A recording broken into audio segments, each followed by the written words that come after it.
Il était une fois une mère porc et ses 3 porcelets. 3 frères ont la même taille. Ronds, roses, avec les mêmes queues drôles. Tout l'été, les cochons jouaient dans l'herbe verte, se prélassaient au soleil, se prélassaient dans les flaques d'eau. Mais l'automne est arrivé. Un jour, ma mère a dit qu'il était temps pour eux de penser à l'hiver. Elle leur a demandé de construire une grande maison. Le jeune frère a dit que l'hiver était encore loin. Le frère du milieu a dit qu'il construirait sa propre maison en cas de besoin. Et le frère aîné a décidé de construire la maison lui-même. Les frères cadets et intermédiaires n'ont fait que jouer à leur jeu. Il faisait de plus en plus froid chaque jour. Le jeune frère a décidé de construire une maison en paille. Le frère du milieu pensait qu'il ferait très froid dans la maison au toit de chaume en hiver. Il a décidé de construire une maison à partir de brindilles et de brindilles. Le soir, leur logement était prêt. Ils étaient très fiers d'eux-mêmes et ne pouvaient pas se lasser de leur bâtiment. Maintenant, ils étaient libres et pouvaient faire ce qu'ils voulaient. Ils ont décidé d'aller voir leur frère aîné et de voir quel genre de maison il s'était construit. Le frère aîné était occupé à construire.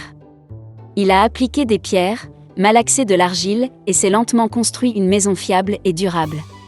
Les jeunes frères ont trouvé leur frère aîné au travail. Ils étaient très surpris du genre de forteresse qu'il construisait. Le frère aîné a continué calmement à travailler. Les frères cadets et intermédiaires ont commencé à plaisanter et à rire de sa maison. Ils étaient tellement amusés que leurs cris résonnaient loin à travers la pelouse. Le frère aîné a demandé à se taire, car le loup pouvait les entendre. Les frères cadets et intermédiaires étaient encore plus amusés. Ils ont décidé que le frère aîné n'était qu'un lâche. Et les 2 braves frères sont allés se promener. En chemin, ils ont chanté et dansé, et quand ils sont entrés dans la forêt, ils ont fait un tel bruit qu'ils ont réveillé le loup qui dormait sous le pin. Le loup mécontent et affamé se rendit à l'endroit d'où provenaient les hurlements de 2 cochons stupides. Les frères marchaient joyeusement et parlaient de la facilité avec laquelle ils traiteraient le loup. Et soudain, ils ont vu un vrai loup vivant. Il se tenait derrière un grand arbre. Il avait des yeux très mauvais et une énorme bouche à pleines dents. Les frères étaient si effrayés que leurs queues minces tremblaient finement, finement. Le loup se prépara à sauter, il fit claquer ses dents et cligna de l'œil droit.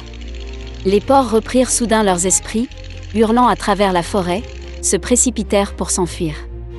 Soulevant des nuages de poussière, ils se précipitèrent chacun dans sa propre maison. Le jeune frère a couru vers sa hutte au toit de chaume et a claqué la porte devant le loup.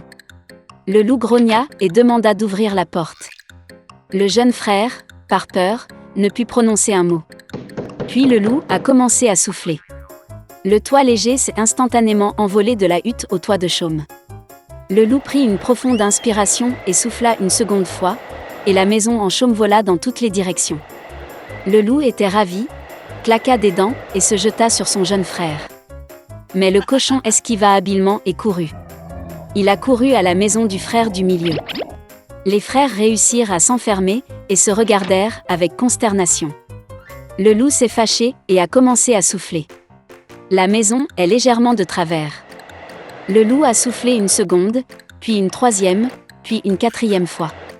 Mais la maison était toujours debout. Le loup prit une profonde inspiration et souffla pour la 5e fois. La maison a tremblé et s'est effondrée. Une seule porte resta quelque temps au milieu des ruines. Dans l'horreur, les porcelets se sont précipités vers la maison de leur frère aîné. Le loup a couru après eux. Il était sûr que cette fois les porcs ne le fuiraient pas. Les porcelets se sont rapidement précipités devant le grand pommier sans même le heurter. Et le loup n'a pas eu le temps de se retourner et a heurté le pommier, qui le recouvrait de pommes. Une pomme dure le frappa entre les yeux. Une grosse bosse sauta sur le front du loup. À ce moment-là, les frères cadets et intermédiaires ont réussi à pénétrer dans la maison du frère aîné et à verrouiller la porte.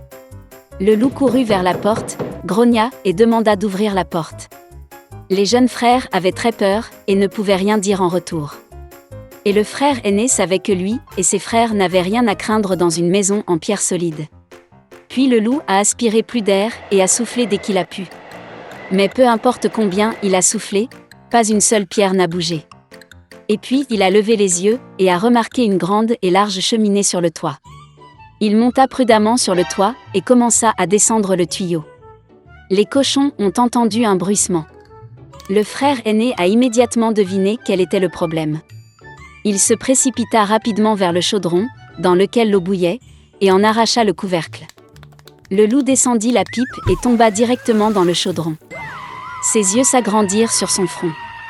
Le loup échaudé s'envola avec un rugissement sauvage et se précipita dans la forêt. Et les 3 petits cochons se sont occupés de lui et étaient heureux d'avoir si habilement enseigné une leçon aux méchants voleurs. Dès lors, les frères et leur mère ont commencé à vivre ensemble, sous un même toit.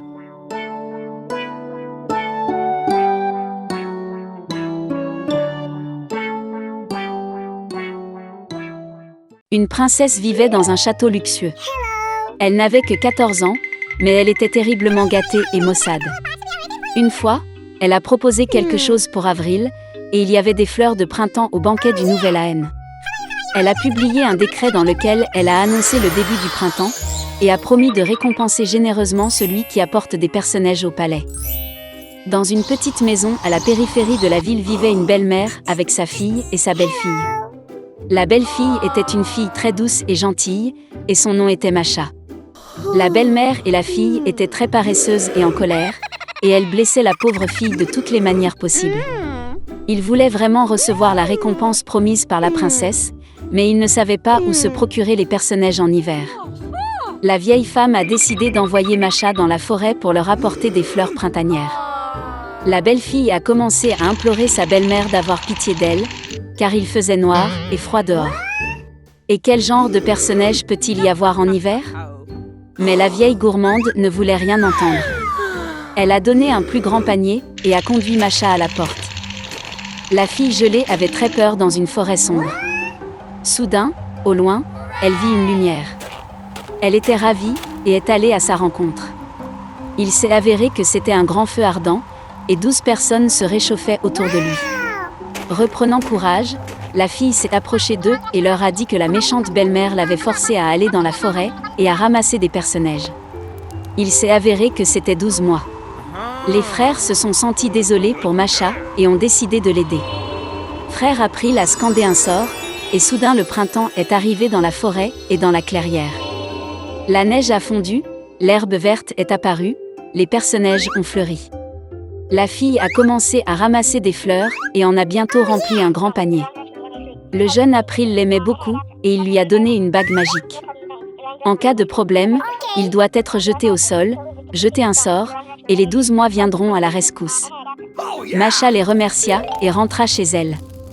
Lorsque la fille a ramené les personnages à la maison, la belle-mère et la fille en ont été très surprises.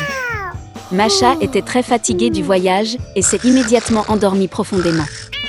Sa demi-sœur soupçonnait que quelque chose n'allait pas. Pendant que la fille dormait, elle trouva sa bague magique et la prit pour elle-même. Après son réveil, la belle-fille a découvert la perte. Elle a commencé à supplier pour rendre la bague, mais sa belle-mère et sa fille ne voulaient rien entendre. Prenant un panier de personnages, ils se précipitèrent vers le palais royal. Dans le palais, il y avait un arbre du Nouvel Aène magnifiquement décoré. Mais la célébration à venir n'a pas du tout plu à la princesse capricieuse.